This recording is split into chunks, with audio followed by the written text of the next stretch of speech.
accordion. Jim, if you're watching, I'm going to get the game, I'm going to improve, I'm going to learn how to block those leg attacks, and next time, for sure, you're going down it. Flawless victory and that sort of thing. Obviously, on this channel, potentially there'll be quite a chunk of you that might have discovered me via my Strymon Iridium videos. I bought the Iridium initially kind of skeptical. I thought some of the marketing behind it was a little bit over the top. But when I got my hands on one, I thought, well, actually this thing does a really good job and performs quite an important role, I think, for a big chunk of people. Perhaps those chunk of people that had a Kemper but weren't really using much more than one or two profiles, and actually just wanted something that they could plug their pedal board into and kind of rely on it to get them that kind of sound that they need going direct without too much tweaking. And the Iridium, I thought, does a really good job of that thing. If you want a Vox, a Fender or a Marshall kind of tone, deluxe reverb, AC30 or plexi, the Iridium does a really, really good job of those three, and has a really nice cab loader, and people really like that room addition to it, and ends up being a really decent pedal that has done quite well, I think, and I really enjoy it. One of mine broke, and at the time I said if I could find another pedal that would do that same job better, or as good as, and was cheaper, I would happily switch gears. Things that I tried this is basically a Joyo pedal, but they use different names, don't they, because it's OEM stuff. But the American Sound I tried for one video and then it broke, so that didn't go too well. I tried the Simplifier, which, I don't know, you can go and check out the video if you want, but what I thought was sort of a potentially downside, and I've got to be careful how I say this because who knows who's watching, but the effects loop was quite potentially powerful, and so if you put a digital kind of reverb in that, potentially you were going to introduce clipping, even running the master volume not particularly high into that. So I personally found that an issue for myself, and the Simplifier just didn't really do it for me. It also felt a little bit stiff. Introducing the Shiftline Twin. Now, I contacted Shiftline quite a while ago and said, is there any chance I could get hold of a demo unit, just because it's basically the Fender Twin in a pedal form. It's got a valve, 12AX7 valve, I believe. Whether that adds anything or not, you can be the judge. It's also got an effects loop and an XLR out, a headphone output, and some other stuff, which is super useful.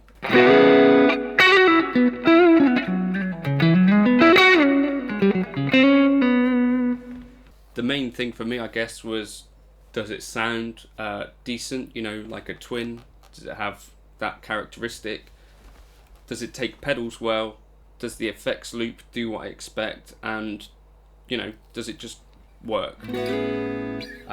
Like we know with the Iridium, basically you can plug into it, and I think most people that are fairly used to the digital kind of paradigm find it to be decent. There are some people that have not got the results they wanted out of it, for sure, but personally I think you can get some really good stuff out of it. So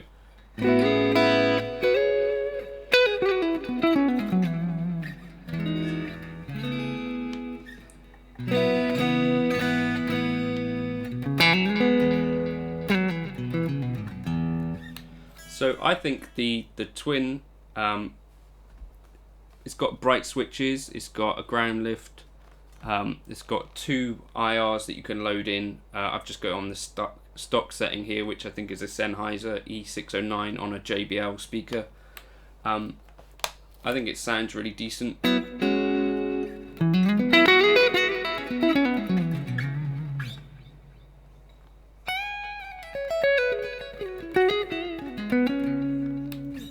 And it takes pedals really well. This is a blues breaker. Well, it's a Prince tone.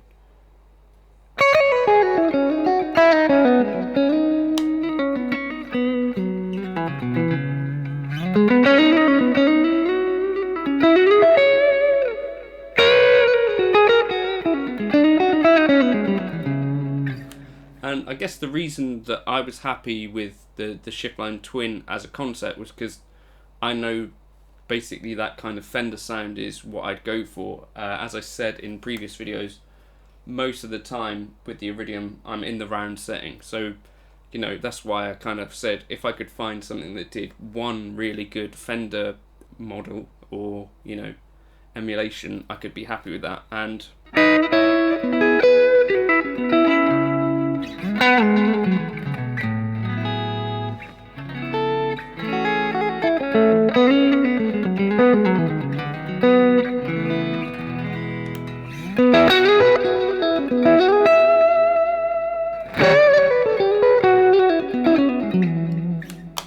so yeah, I think it sounds really decent.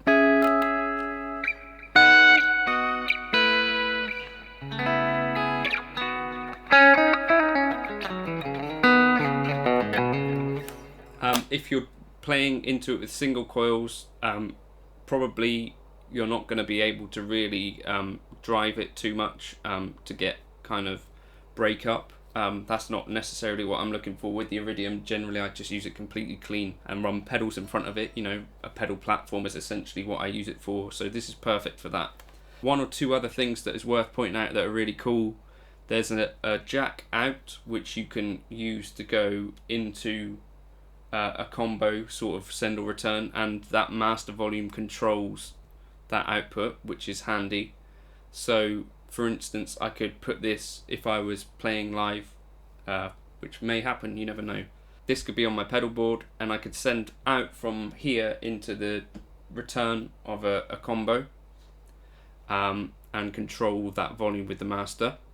Effectively this would be the preamp for that. And then the other cool thing is that there's this through, which basically I can just bypass all of that and go into the front of a combo, and then this would just be going to front of house or to a monitor. So a couple of really useful little features that you don't necessarily have with the Iridium. It's not stereo, it's mono, so that may be, I think for live use that's not really an issue. For home use it might be nice occasionally to use kind of stereo stuff. For instance, with the Iridium, I would quite often put the volante after it, or the effects, the delay effects, or after the Iridium, and have that stereo.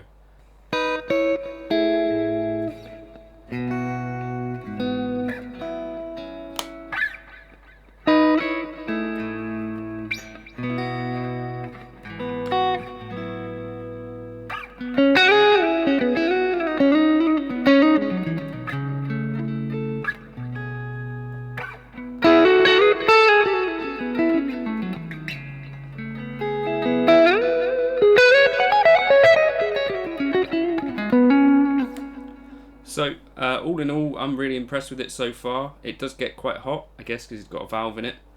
I'll do some more videos with it. If you've got some stuff you want me to try and do with it, feel free to ask.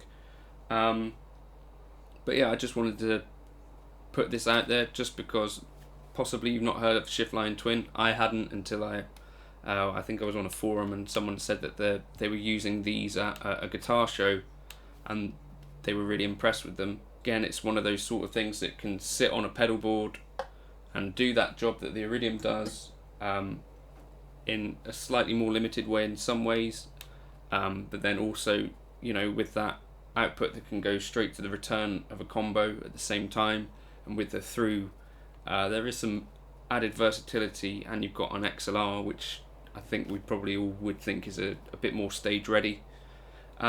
So overall I'm quite impressed, and I'll do some more videos with it. Hopefully that was interesting, and I'll catch you for another video soon. If you do like what you see on the channel, there's a like and subscribe. Do that stuff is what I'm trying to say. And there's also a buy me a coffee link, just in case you wanted to make a one-off kind of thing and say cheers. Also all my backing tracks and stuff, like the one you would have heard at the start of this video, will go up on Patreon. So thank you for watching, and catch you for another video soon.